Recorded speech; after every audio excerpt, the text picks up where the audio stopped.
حزب الحاكم ككلمية أيام مالنتيسي أفراد وحا تاغيريال آد ترى بدن isugu soo baxeen magaalada Saylac ee xarunta gobolka Salale taageerayaashani oo kullu bisnaa astaanta xisbiga kulmiye ayaa waxa ay isugu soo baxeen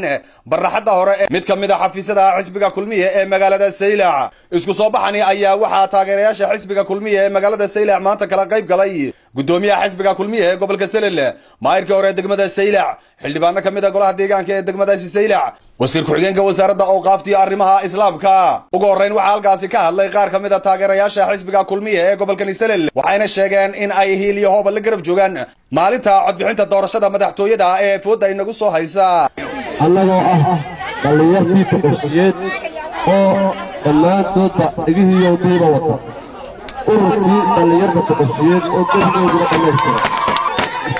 كلها تنتهي بالسبيان وصوت جربني أو كتب يشملنا حزب الحاكم ككلمية. أنت سكدي بوحال كاسي كهرلي بروفيسور محمد فرح حريد أو كمدا جالية دا أردلتي قبل كنيسل إدجن دالكا كندا. دقمة السيلع وعلينا جربا إن مالين الدورة شذا عفوا بكار كيس الديار صدو قوم توقع علينا يوجادو إنتين وايلكا إنتين وحسن سنة أي قعصيان وعقلوا يسقون هالقاسي كهرلي مايركي هوري دقمة السيلع مدن حسين إيدلا برخلي صعب على هذا قريب قلق الصومال ولفتين حسب حاقكم مالكم وقعدت غرفي انت وقصوا كرديه ورمانا كلا طاركوا كو محاكم له انت حسب حاقك كلها حلق اللوري وقود الصومال لانه روح اللقيه العقمله هو ما يراشيل الصومال لان هو رميوجي تروما تايتاف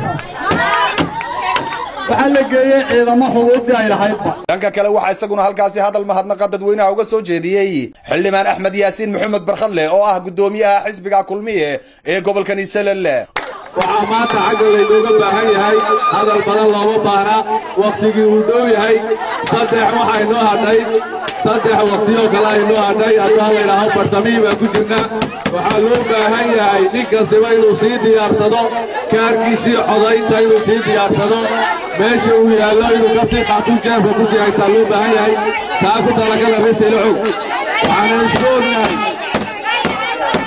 ugu dambeyntii waxa halkaasi dadweynaha kala hadlay wasiir ku-xigeenka wasaaradda awqaafta iyo arrimaha islaamka Xaaji Nuur Cismaan Guuleed marka hore waxaan soo dhaweynayaa dhalinyarada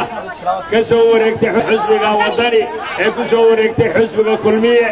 waa soo dhaweynayaa dadka baan soo dhaweynayaa waxaan leeyahay maanta laga bilaabo xisbigani waa xisbi dadku wada leeyahay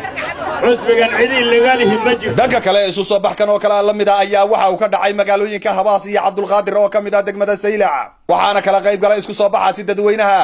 maayirka degmada Saylac mudane Saacad Daahir Cige iyo wasiirka wasaaradda dhalinyarada iyo ciyaaraha jamhuuriyadda Soomaaliland mudane Cabdirasaaq Waabari Rooble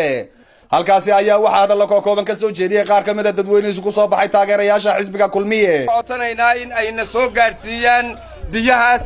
dibiraweyne riiga nooga qodan in si degdeg ah la soo gaarsiiyo oo bulshada la soo gaarsiiyo ayaan dawladda ka codsanaynaa iyo xisbigaba marka hore waxaan leenahay kulmiye ha guulaysato